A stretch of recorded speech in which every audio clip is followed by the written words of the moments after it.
13. Kemudian Injil juga dikatakan sudah rubah-rubah. Nah, pertanyaannya simpel ya. Jadi Allah itu menulis Taurat itu selama 40 tahun. Ya, itu ada bicara dan meminta waktu untuk menunjukkan data akan saya post. Ya, udah, nah, jangan banyak ngomong, nangis, Anda nggak ngerti apa-apa. Nanti dia nangis. Ya, jadi gini ya, di dalam hadits ini Allah menulis Muslim 4795. Loh, langsung dijalanin waktunya. Di sini Allah menulis Taurat itu dengan tangannya selama 40 tahun ini. Jadi Musa menjawab, Allah itu menulisnya selama 40 tahun.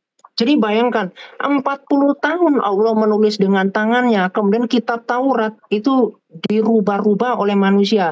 Betapa hinanya Allah. Kemudian di dalam hadits ya, ini saya tunjukkan. Jadi di dalam surah 15 Al-Hijr ayat 9 itu Allah berjanji akan menjaga Al-Quran. Nih ya. Nih lihat. Jadi sesungguhnya kamilah yang menurunkan Al-Quran dan pasti kami pula yang memeliharanya. Nah tapi kalau kita cek di dalam hadits, boleh di stop dulu? Icik, boleh di stop dulu waktunya? Nah gitu ya. Jadi saya mau tunjukkan di dalam hadits Ibnu Majah, bentar. Volume 3, book 9, 1944. Nih ya, jadi dikatakan begini. Ayat-ayat rajam dan menyusui orang dewasa 10 kali diturunkan. Dan kertas itu ada di bawah bantal saya ketika Rasulullah meninggal. Kami disibukkan dengan kematiannya dan seekor domba, tapi di sini itu kambing, sheep, kambing. Jadi seekor kambing jinak masuk dan memakannya. Bayangin, ayat-ayat Allah yang katanya di dalam surah Al-Hijr ayat 9 akan dijaga, ternyata kambing dimakan. Artinya ada ayat-ayat Quran yang hilang. Saya tadi mau tunjukkan literatur, ada 290-an, 292. Itu ayat Al-Quran itu karena acak-acakan, karena hafalan para sahabat itu kurang baik, makanya itu dinaskan, dihilangkan. Jadi Anda nggak sadar diri, dan Anda tahu ayat persusuan di situ Muhammad menyuruh Salim itu nyusu kepada orang dewasa. Itu dalam hadis Muslim buku 4, hadis nomor 3424. Jadi memang luar biasa Islam itu ajarannya. Orang dewasa pun disuruh nyusu sama orang dewasa oleh nabinya sendiri. Waktu sudah habis ya Ahmad ya. Jadi ini saya garis bawahi pertanyaan awal yang jadi rujukan untuk menjadi debat diskusi ini sudah saya anggap selesai karena tidak menjurus ke fokus ke umur atau usia Ibunda Aisyah. Jadi sekarang melebar ke bab Al-Quran yang dirubah-rubah yang dilemparkan oleh Ki Ahmad.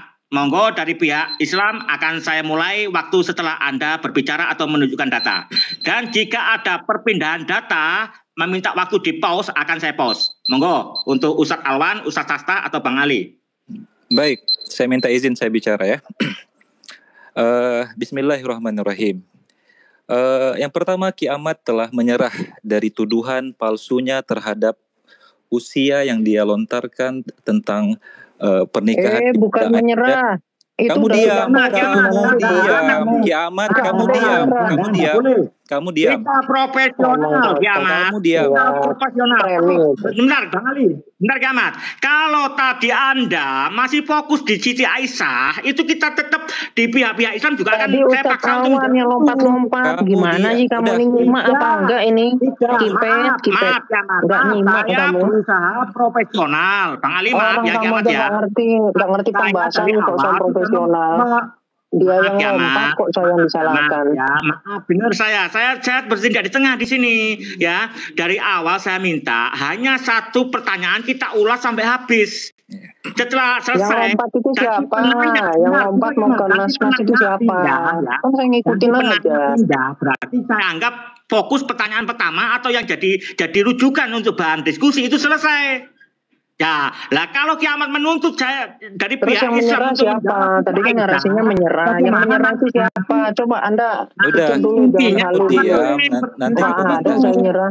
Kamu diam dulu, Mau nanti aku sampai bantah mau saya. sampai mereka pagi tidak mau juga menjawab, saya mereka ini tidak kok. bisa menjawab. Sementara lontaran kiamat banyak sekali pertanyaan, jadi tidak fokus terhadap satu tujuan pertanyaan Yang nggak fokus kiamat. itu siapa? Makanya ini pasti Yang harinya mau kita kena, bahas yang dulu. bilang itu Nah, siapa? udah, jangan nangis, jangan Kita nangis. bahas dulu Anda sampai selesai pakai kiamat. dulu lah Kita punya otaknya aturan di itu. sini. Diam dulu Jangan kiamat. cuman Kita punya aturan di sini, kiamat. Anda bisa nggak Diam mengikuti dulu. aturan? Ini yang Ya. Anda minta loh dari awal.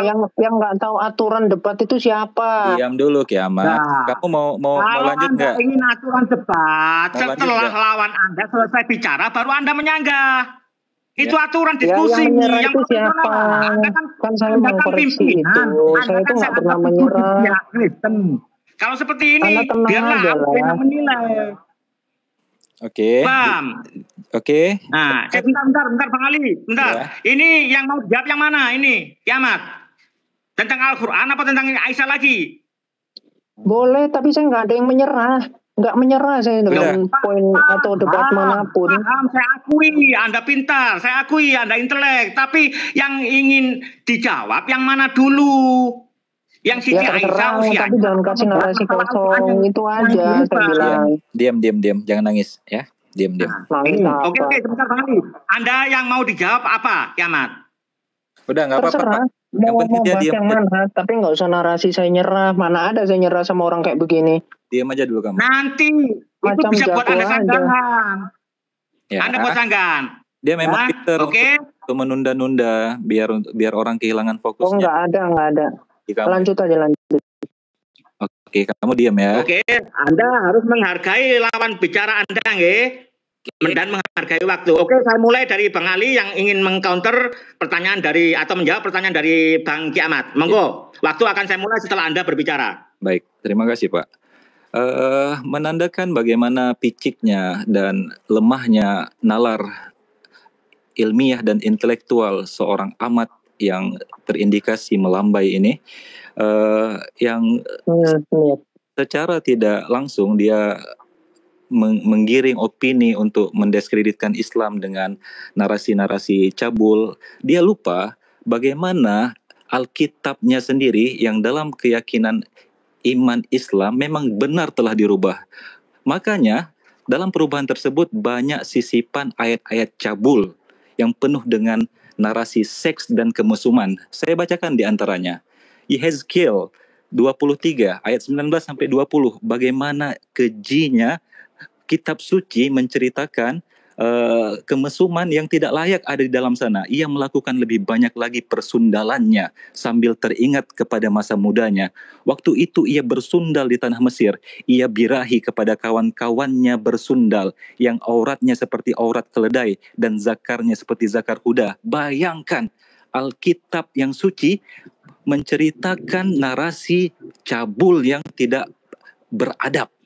Di ayat selanjutnya, di surat yang sama, engkau menginginkan kemesuman masa mudamu, waktu orang Mesir memegang-megang dadamu dan menjamah-jamah susu kegadisanmu. Amat, kamu koreksi dulu dan lakukan kritik ilmiah dulu kepada Alkitab kamu yang kamu anggap sebagai kitab suci. Mungkinkah jika tidak terubah atau tidak ada intervensi tangan manusia, akan ada dari wahyu Tuhan, dari firman Tuhan, ayat-ayat yang tidak bermoral seperti ini? Amat.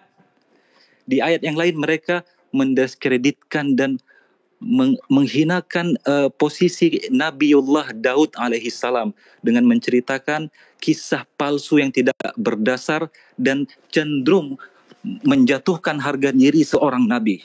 Bagaimana ketika mereka menceritakan ketika Daud pulang untuk memberi salam kepada seisi rumahnya, maka keluarlah Mikhail binti Saul mendapatkan Daud.